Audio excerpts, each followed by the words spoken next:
Assalamualaikum warahmatullahi wabarakatuh. Bismillahirrahmanirrahim. Alhamdulillahirabbil alamin wa bihi nasta'in ala umuri waddin wassalatu wassalamu ala Rasulillah wa ala alihi wa ashabihi wa mawala amma ba'du. Hadratal mukhtaram, para alim, para ulama, para sepuh beliau yang kami hormati, Habib Ja'far Shadiq Al-Musawwa, yang kami hormati seluruh jamaah sholat maghrib di ruang sholat utama Masjid Agung Jawa Tengah, yang kami banggakan para santri Ma'had Tahfidzul Quran MAJT Basnas Jawa Tengah, serta kaum muslim pendengar setia Radio Dakwah Islam dan para pemirsa MAJT TV dan TVku dimanapun Anda berada.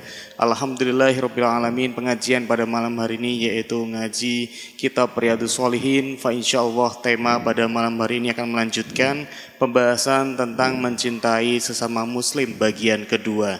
Untuk itu bagi para jamaah dan juga para santri yang nanti ingin bertanya seputar tema berikut, bisa bertanya langsung kepada Habib Ja'far Shadiq Al-Musawwa. Dan bagi para pendengar setia Radio Dakwah Islam dan para pemirsa MAJT TV dan TVku, bisa bertanya melalui WhatsApp-nya Radio Dais di 0821 336 70.000. Baik, sebelum itu marilah kita buka pengajian pada malam hari ini dengan bacaan umil kitab Liri Doila Wali Syafaati Rasulillah ala hadiniya Al-Fatihah. Bismillahirrahmanirrahim. Alhamdulillahirabbil alamin. Iyyaka na'budu wa iyyaka nasta'in. Baik, marilah kita simak bersama pengajian pada malam hari ini bersama beliau yang terhormat Habib Ja'far Shadiq Al-Musawwa. Kepada beliau waktu dan tempat disilakan. Assalamualaikum warahmatullahi ta'ala wabarakatuh. Bismillahirrahmanirrahim. Alhamdulillahi rabbil alamin. Wa bihi nasta'in ala umuri dunya waddin. Summa salatu wassalamu ala imamil anbiya wal mursalin, sayyidina wa habibina wa syafi'ina wa qurrati a'yunina wa maulana Muhammadin sallallahu alaihi wasallam wa ala alihi wa ashabihi ajma'in. Amma ba'd. Bapak dan Ibu, hadirin hadirat yang saya hormati, serta seluruh pemirsa MAJT TV dan juga pemirsa TVku, dan tidak lupa seluruh pendengar setia Radio Dais dan Radio Gaul FM dimanapun berada, rahimakumullah. Alhamdulillah, kita panjatkan puji dan syukur kita kehadirat Allah Subhanahu wa Ta'ala yang selalu melimpahkan kenikmatan-kenikmatannya kepada kita. Salah satu kenikmatan yang saat ini diberikan kepada kita adalah dipertemukannya kita di ruang sholat utama Masjid Agung Jawa Tengah yang kita cintai ini. Kita bersama-sama bisa sholat berjamaah dan bisa mengikuti kajian rutin yang diprogramkan oleh ketakmiran Masjid Agung Jawa Tengah ini. Mudah-mudahan acara ini senantiasa diridhoi oleh Allah Subhanahu wa Ta'ala, dan mudah-mudahan apa yang nanti saya sampaikan bisa bermanfaat untuk kita semuanya. Amin ya rabbal alamin.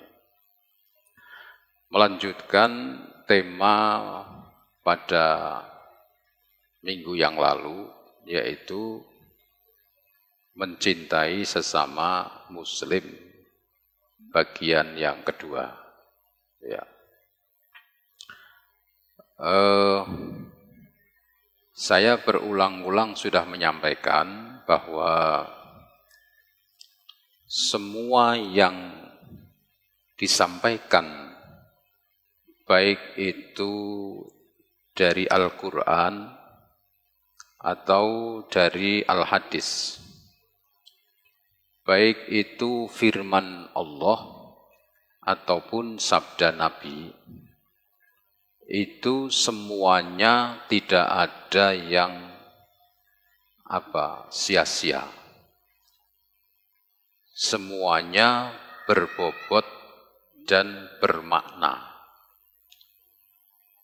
Jadi artinya begini, agar kita ini selalu memahami, memperhatikan pesan-pesan di dalam agama. Baik itu yang lewat firman Allah ataupun yang lewat sabda Rasulullah Sallallahu Alaihi Wasallam. Gitu. Karena memang agama itu diturunkan,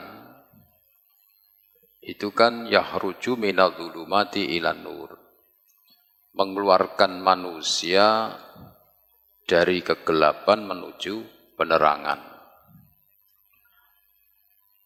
mengeluarkan manusia dari kemusyrikan menuju keimanan, mengeluarkan manusia dari kebodohan menuju kecerdasan. Jadi banyak sekali fungsi dari agama yang dirasakan oleh manusia. Nah, maka dari itu tentunya pesan-pesan dari agama itu harus kita perhatikan. Kemarin saya sampaikan sabda Rasulullah sallallahu alaihi wasallam, la yu'minu ahadukum hatta yuhibba li akhihi ma yuhibbu li nafsihi. Kalau kalian itu mengaku beriman, bahasa bebasnya begitu ya. Kalau kalian itu mengaku beriman, maka kalian harus mencintai saudara kalian sebagaimana kalian mencintai diri kalian. Iman itu kan orang yang percaya dan mengikuti. Jadi kalau ada orang mengatakan aku percaya kepada Allah, sementara Allah memerintahkan sholat, kok kita tidak sholat, itu berarti tidak beriman. Kalau kita mengatakan aku percaya kepada Nabi Muhammad, itu adalah sebagai utusan Allah. Tapi kok perkataannya, sabdanya Nabi Muhammad itu, kok kita tidak mengikutinya, berarti kita tidak beriman kepada Rasulullah. Itu ya. Nah, kenapa Nabi Muhammad sampai mengatakan la yu'minu ahadukum, belum beriman kalian? Sehingga kalian itu mencintai saudara kalian sendiri, artinya saudara kalian itu sesama orang Islam. Mencintainya itu seperti kalian mencintai diri kalian. Jadi kalau misalnya ada orang, ada teman dihina, bagaimana kita ini? Kita harus merasa seolah-olah orang ini menghina kita. Jadi kita membela lah, bahasanya gitu. Kalau ada orang disakiti, maka seolah-olah kita merasa kita yang disakiti juga. Maka kita pun harus membela. Nah, ini urusannya kalau kita tarik ke belakang, bahwa suksesnya Rasulullah Sallallahu Alaihi Wasallam itu karena beliau membangun persaudaraan sesama orang Islam. Ya, Nabi itu kan suksesnya itu kan dimulai awal-awal hijrah, ya, dari Mekah menuju ke Madinah, itu hijrahnya Nabi. Nabi hijrah di Madinah itu nggak ada modal apa-apa. Bahkan Nabi itu sempat kaget karena begitu masuk di kota Madinah sudah disambut banyak orang-orang yang sudah Islam, artinya sudah mengikuti Nabi. Banyak orang-orang yang menyambut Nabi itu sempat kaget.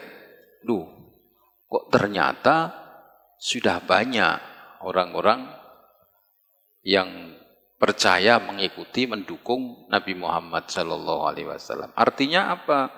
Nabi itu memulai dari nol. Ya. Nah, ketika Nabi pertama di Madinah itu, yang beliau lakukan itu pertama adalah memerintahkan untuk membangun masjid.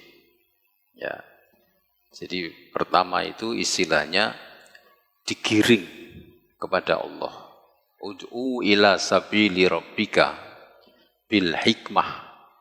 Pertama digiring untuk didekatkan kepada Allah. Karena innal huda hudallah. Sesungguhnya petunjuk itu adalah milik Allah yang memberikan hidayah. Didekatkan. Lalu apa upaya membangun Islam ini? Beliau mempersaudarakan antara orang-orang muhajirin dengan orang-orang ansori. Itu dipersatukan, disaudarakan. Ada misalnya kalau saya dengan Bang Harun gitu ya, maka saya dikasih tahu, sekarang ini menjadi keponakanmu. Ya, kamu kalau panggil ini sekarang paman, karena umurnya begitu. Atau mungkin Bang Harun dengan Kausar, ya, iki saiki adikmu. Dulu pada dadi kakang iki. Mau. Lah kowe nek ngundang saiki Mas, kowe nek ngundang iki saiki Dik, dipersaudarakan. Ya. Dengan demikian, ketika Nabi itu menyampaikan program-program dakwahnya, itu mereka secara menyeluruh menjalankan dengan senang hati. Karena sudah tidak ada yang namanya ijir-ijiran. Ya, kalau misalnya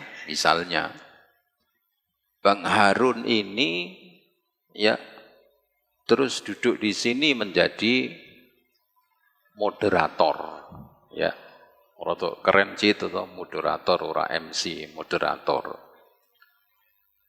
Terus Kausar ngeliat, terus lu kok ora aku, enggak. Alhamdulillah, Kang Masku dadi moderator. Ya, bangga.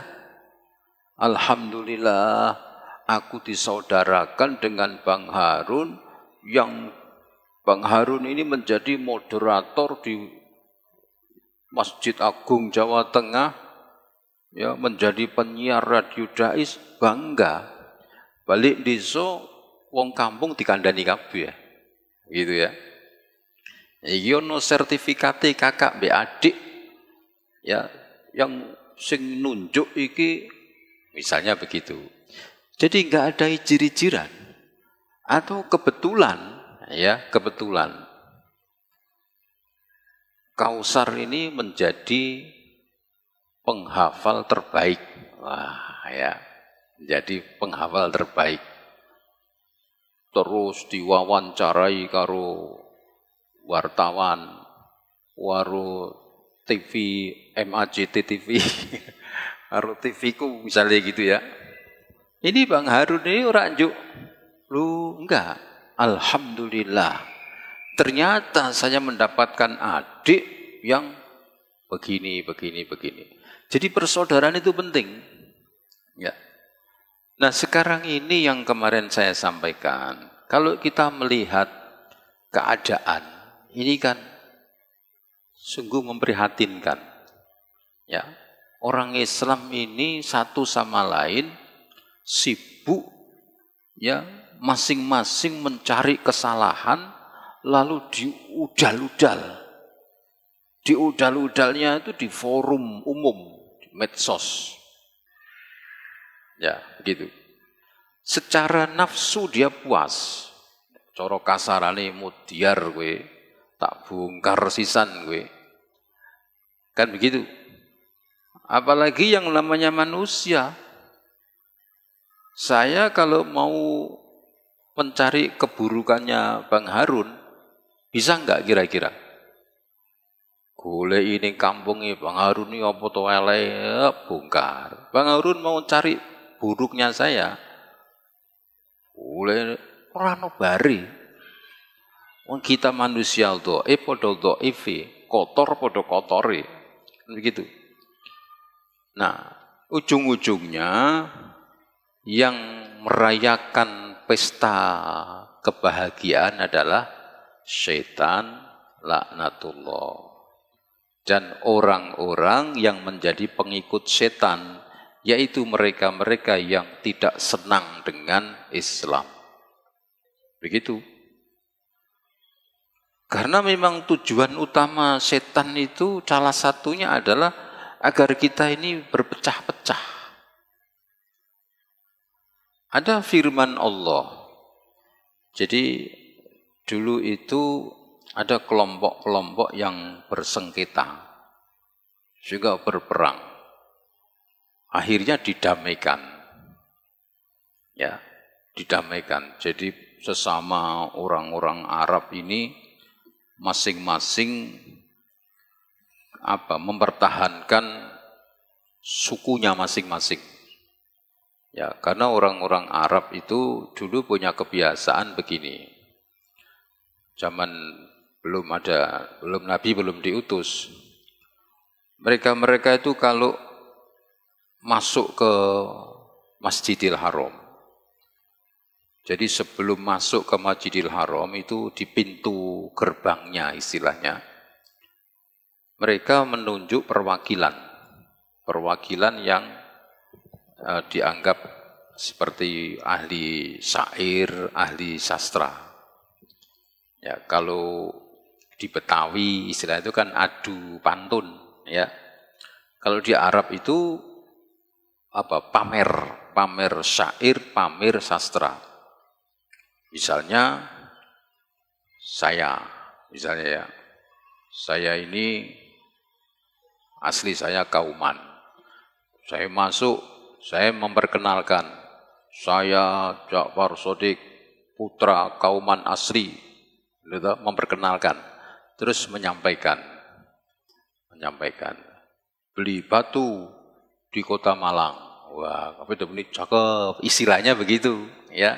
Kalau dulu adu syair, ini wah, nek apik tepuk, wah hebat iki.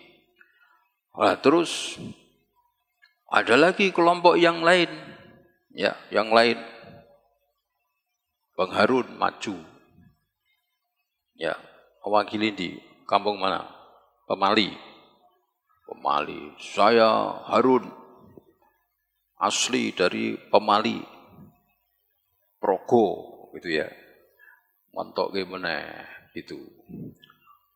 Kucing hitam mandi di kali, wah cakep, terus isinya ngono kuwi. Jadi mereka itu membanggakan golongannya masing-masing, sehingga pernah terjadi peperangan. Ya, padahal sama-sama keluarga besar orang-orang Arab. Orang-orang Arab itu yang ujungnya itu Bani Quraisy. Itu masing-masing berkelompok-kelompok berperang.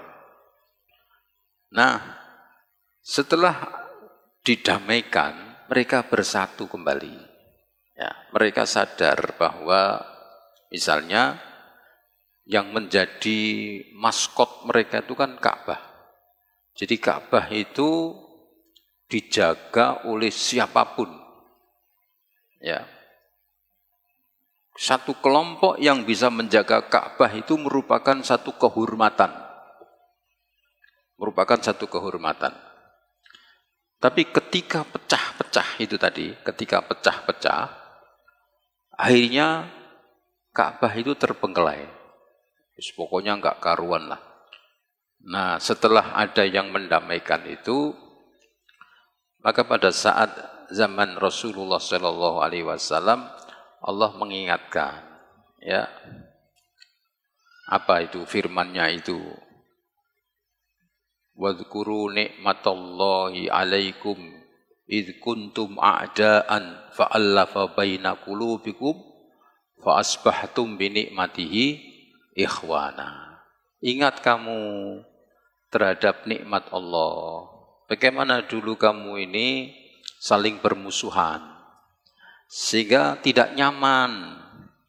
Tidak nyaman. Kauman dengan pemali tukaran. Arep lunga ning mbubaan wedi nek dicegat. Arep ngene enggak tenang. Ya. Fa'allafa baina qulubikum. Maka Allah mensatukan, menyayangkan, disayangkan. Dua-duanya ini saling menyayangi, saling mencintai. Fa asbahtum bi nikmatihi ikhwana. Maka besok paginya kamu merasakan kenikmatan Allah karena kamu bersaudara. Enak tuh bersaudara, aman, tidak ini, tidak ini, tidak ini. Jadi artinya akibat perpecahan itu yang rugi tidak hanya satu pihak, tapi kedua belah pihak ini rugi. Nah sekarang ini ya ada beberapa oknum buh kiai, buh iki, buh ini, terus ngompor-ngompori supaya kita ini saling membenci, saling memusuhi. Ya, ini ya dalam konteks umum lah. Ya, kita ini podo-podo wong Islam.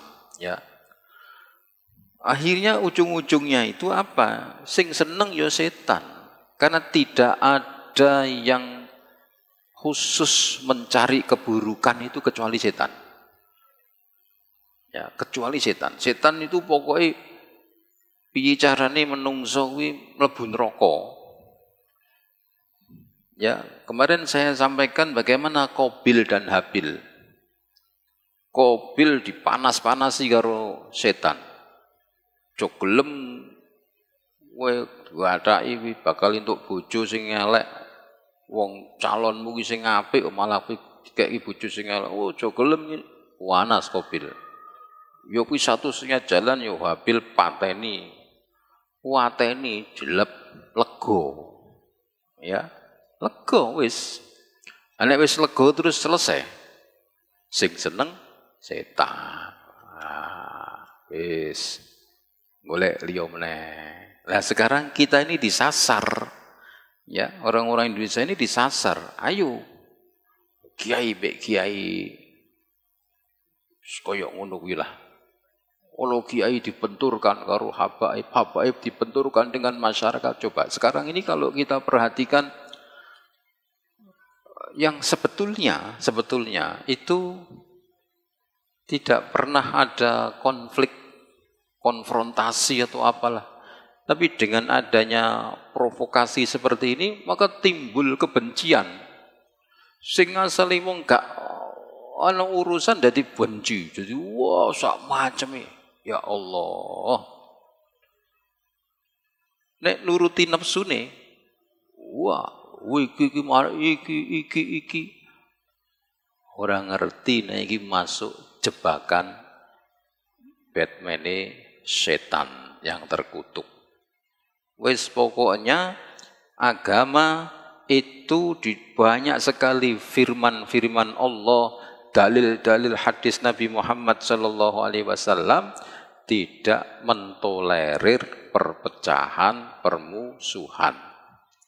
Makanya Nabi mengatakan, nek kowe ngaku iman, Kalau kamu mengaku beriman, maka kamu harus mencintai saudaramu sebagaimana kamu mencintai dirimu. Ya. Saudara itu misalnya kowe ndelok kulitmu ana koreng. Ya, elek to ki berarti to. Kira-kira mbok apake? Mbok cuwil mbok buak. Koreng-koreng ya tanganmu. Itu loh maksudnya. Piye carane ben ora koreng? Goleke tombo. Begitu. Saya melihat Bang Harun ini elek misalnya. Ya ben elek-elek iki dulurku. Piye carane supaya iso mari? Lah ngono lho. Aja malah disebar-sebarke. Akhirnya apa?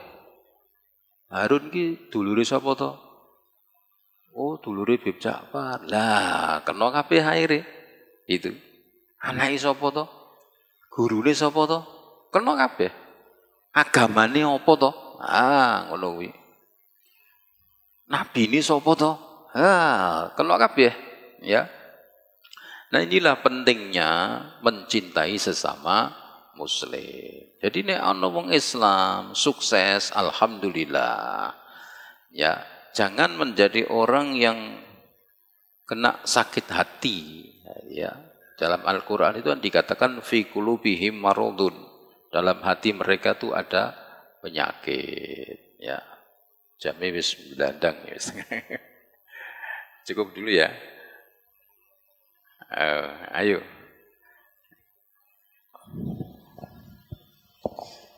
Baik, kembali lagi mempersilahkan kepada para jamaah dan juga para santri. Apabila ada pertanyaan, monggo bisa disampaikan.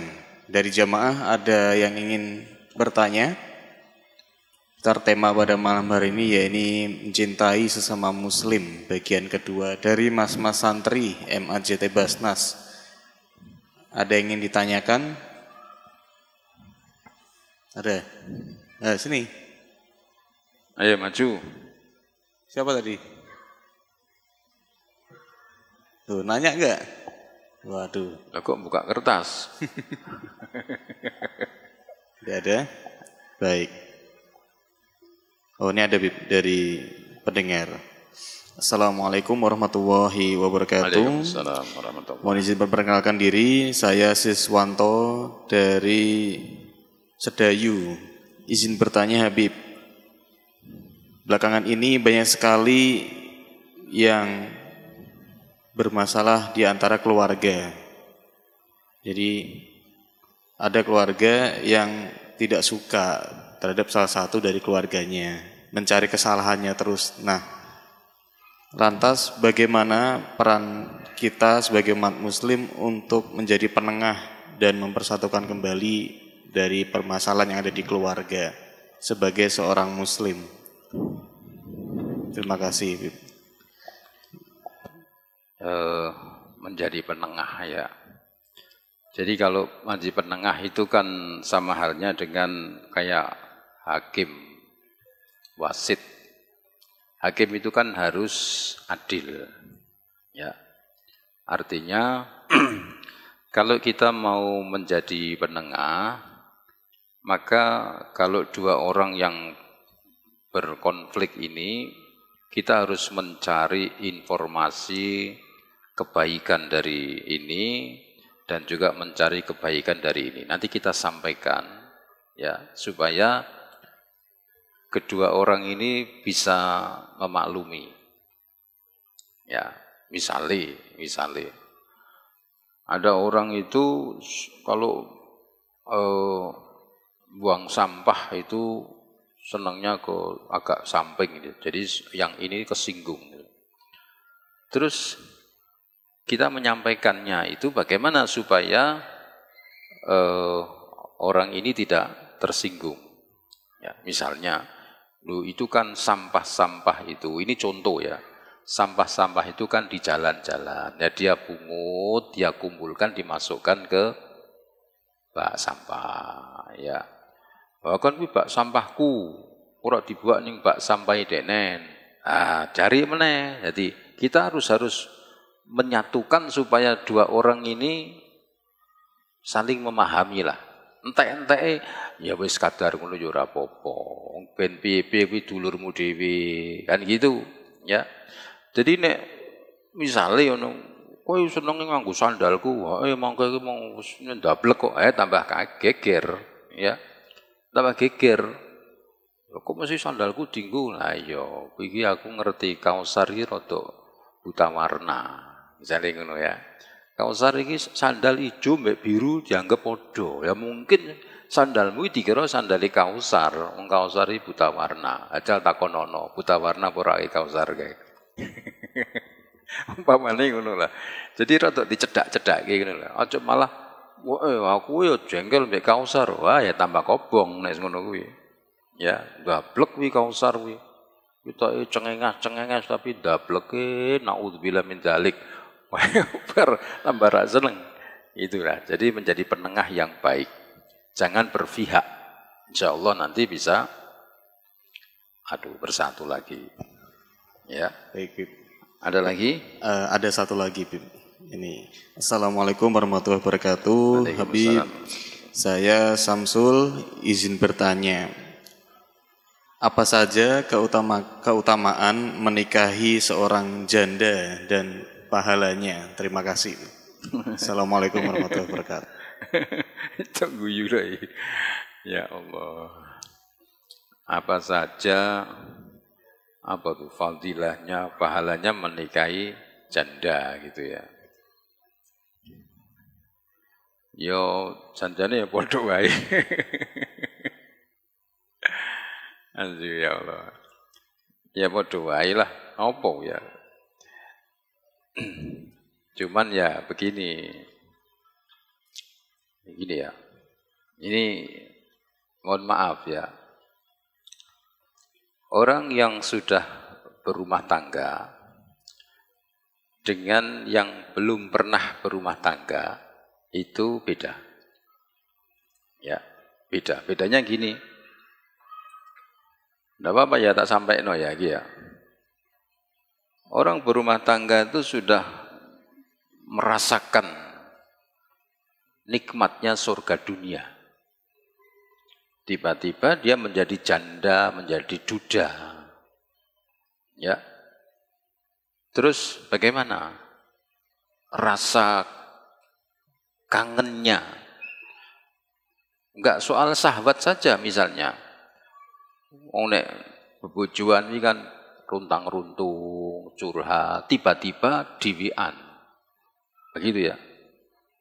Nah, ini kalau orangnya imannya tidak kuat, dia bisa keluar untuk mencari ya.